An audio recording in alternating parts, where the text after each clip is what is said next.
السلام عليكم ورحمة الله وبركاته، ازيكم يا أغلى متابعين في الدنيا؟ عاملين ايه؟ يا رب تكونوا بألف خير وفي أفضل حال إن شاء الله. النهاردة بقى يوم جديد وأكلة جديدة في قناتكم لكل يوم مميز. النهاردة هنعمل أكلة مميزة جدا وأكلة خطيرة بمعنى الكلمة، طعمها تحفة، وصفة سريعة وبسيطة جدا جدا جدا بمكونات موجودة في كل بيت. هنعمل النهاردة الفراخ المقرمشة بطريقة روعة الروعة. ان شاء الله هتعجبكم وان شاء الله هتعملوها وتجربوها وتقولولي رأيكم في التعليقات. يا ريت اللي ما اشتركش في القناة يشترك ويفعل زر الجرس عشان يوصلكم كل جديد مني، ويا ريت نضغط لايك يا بنات عشان انا عايزة الفيديو ده يوصل لأكبر عدد من اللايكات. ويلا بينا نشوف انا عملت الفراخ العظمة دي ازاي. انا معايا هنا الدبابيس، ممكن انتي تعمليها فرخة كاملة عادي مفيش مشكلة وتقطعيها قطع صغيرة. معايا هنا كوباية عصير طماطم، معايا نص كوباية من مية البصل. طبعا مية البصل دي انتي بتجيبي البصلة وتبشريها وتصفيها وتاخدي ميتها. معايا هنا التوابل عبارة عن ملح وفلفل وبابريكا وكركم وبهارات فراخ وزعتر وتوم بودر وبصل بودر. هنا كوباية مية لو احتاجناها نحطها، انا محتاجتهاش لان كمية الفراخ عندي صغيرة على قدنا يعني. هنا بقى اول حاجة انا بشيل الجلد بتاع الفراخ خالص، هشيل الجلد بتاع الفراخ كله وبعدين هفتحها معاكم. تابعوا معايا الفيديو للاخر. يا ريت نصلي على النبي يا جماعة ونخلي دايما لساننا معطر بذكر الله، لا اله الا الله، اللهم صل وسلم وبارك على سيدنا محمد. هخلي بقى الجلد كله معاكم اهو. بجد جربوها بالطريقة دي هتعجبكم جدا جدا.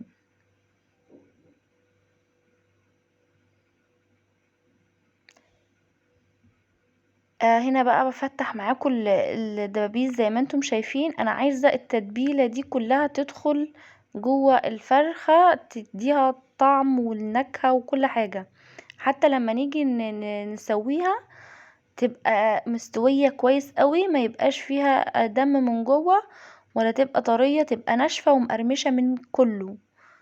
تابعوا معايا الفيديو.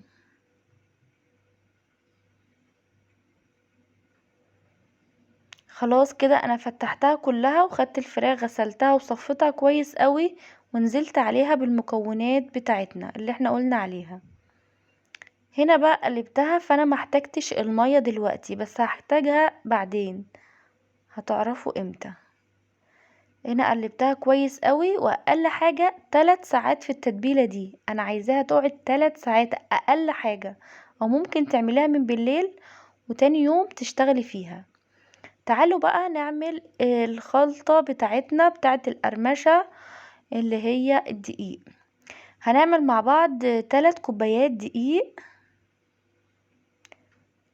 وهنا 3 معالق نشا، ومعايا نص معلقة من الصغيرة عشان انا عندي اطفال، بس نص معلقة شطة ومعلقة توم باودر، ومعايا هنا نص معلقة بيكنج باودر.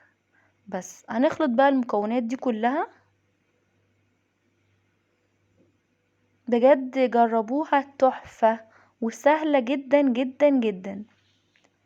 هنا بقى كان خلاص انا قعدتها 3 ساعات في التتبيلة، وبعدين بقى في كوباية المية اللي انا كنت ركناها على جنب خدت منها حطيتها، وخدت شوية من التتبيلة بتاعة الفراخ دي حطيتها، وبعدين قلبتها مع بعض وجيت بقى عشان هنعمل الدبابيس.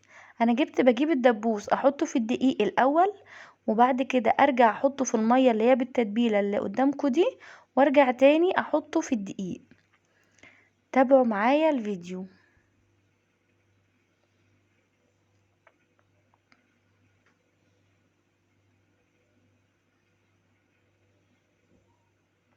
خلاص انا خلصت كمية الفراخ اللي عندي زي ما انتم شايفين اهو.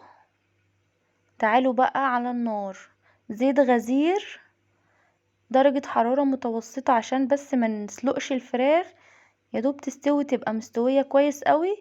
الزيت عندي عشان انا كنت قالية فيه البطاطس المقرمشة اللي انا هعملها لكم في فيديو تاني ان شاء الله.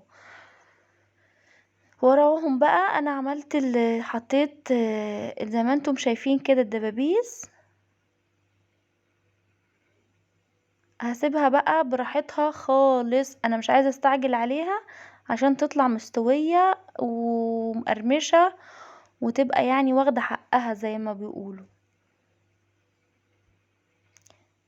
تابعوا معايا الفيديو. هنا كان خلاص يعني استوت من نص سوا يعتبر، فانا هقلبها تاني واسيبها.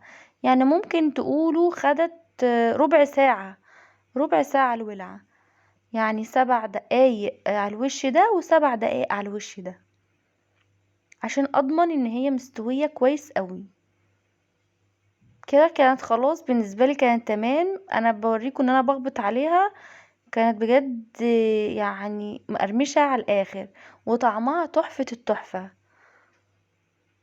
ولا تقولولي بقى فراخ مشوية، ولا تقولولي بقى فراخ متشوحة وقلينها في الزيت، ولا تقولولي اي طريقة تانية للفراخ. هنا بقى خلاص خلصت، اتمنى تجربوها بالطريقة دي وتقولولي رأيكم في الكومنتات. وان عجبكم الفيديو ما تنسوش طبعا اللايك زي ما قلتلكم.